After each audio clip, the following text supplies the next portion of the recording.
hated who I was. I didn't want to be doing the things I was doing, but I couldn't stop. I was hopeless.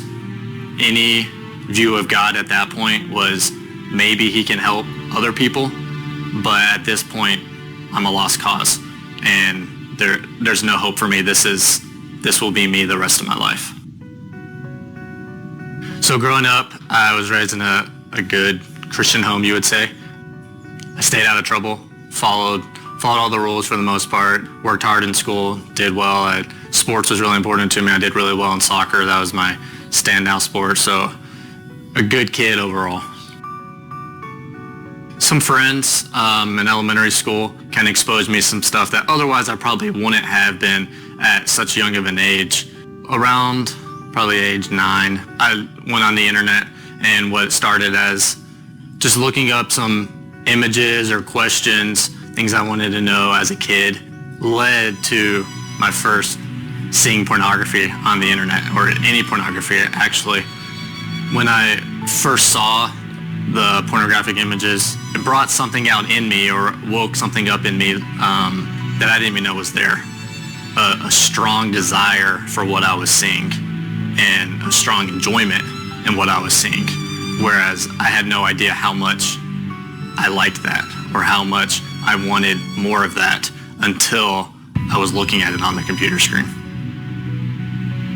Even beginning with those initial searches that led to hardcore pornography, I had a sense of shame and guilt, and I always felt very dirty afterwards.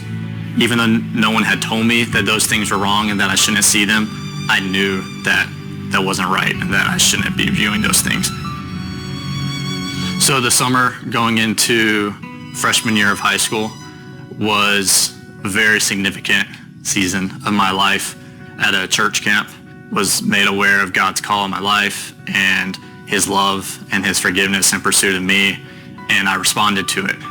It was the first time where I had anything personal with the Lord that was my own faith, rather than just something I was raised with from my siblings or from my parents. I wanted to do the best I could to know God more, but I've had 5 years probably of regularly looking at pornography, and coming into a relationship with God, I didn't know what to do with that. I could ask for forgiveness, but I wasn't stopping. My love for God dwindled, and it wasn't a passion for him. It was just actions, and it was outward, when inwardly I didn't love him fully, because I let my heart get cold towards him because of my sin. So here I am in high school, trying to be a good Christian and try to do the right things outwardly, but behind the scenes at home, anytime I'm by myself, I automatically always went to pornography. I'd go back to the computer, I'd go back into my own fantasies, whatever it was, where from freshman year to senior year, the amount of pornography I was looking at probably doubled to tripled.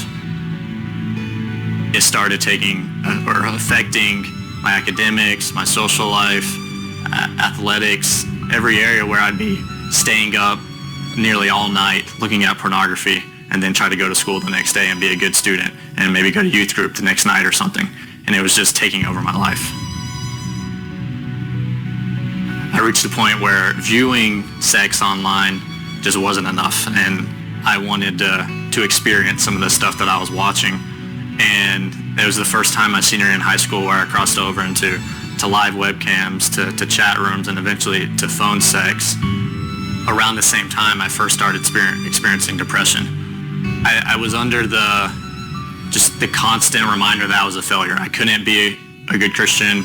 I couldn't say no to this stuff. What had started as a small pet sin 10 years before was now leading me into things I never wanted to be a part of before. And I couldn't stop. I hated my life for it. I hated where I had become, or where I had gotten, and who I'd become, because it wasn't who I wanted to be, but I was only defining myself by my sexual sin and my addiction in it. By my third year in college, I was now having regular sexual encounters. I was on antidepressants. I was failing my college classes. I was miserable. I was at a new low where no matter how many people I had reached out to, no matter how much help I had done, no matter what I had tried, nothing worked for me. As lost and as hopeless as I was, as much unbelief as I was in, as little faith as I had, I did continue to stay in church and stay connected to other Christians. And it was another guy from my church who first told me about Pure Life Ministries.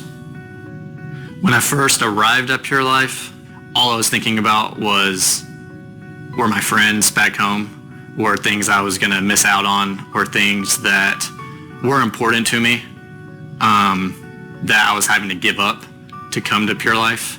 But I was desperate, and it was more important for me to finally come to God to ask for him to do whatever it takes to help me out of what I was in than it was to hold on to those things back at home.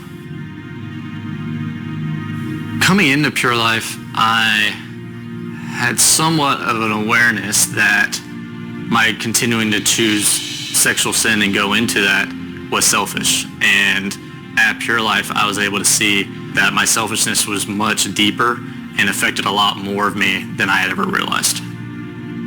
During the 9 months I was at Pure Life, God showed me Jesus again in a way that I hadn't seen Jesus since the time where I first met him and then began to make decision after decision to separate him from my life and to push him away and to keep him at arm's distance. I can look and see that by God's grace, I'm not the same guy I was 5 years ago or 10 years ago. There's still difficulties, there's still trials, there's still temptations. Some days are good, some days are harder than others, but Jesus is a foundation in my life like he's never been before. Well, Jesus means everything to me, and that's easy to say, but when I work through my mess and my struggles and whatever it is and my past or what I still deal with, I can't leave Jesus. I can't imagine my life without him, of ever being able to really walk away from him and say no to him anymore. I love Jesus.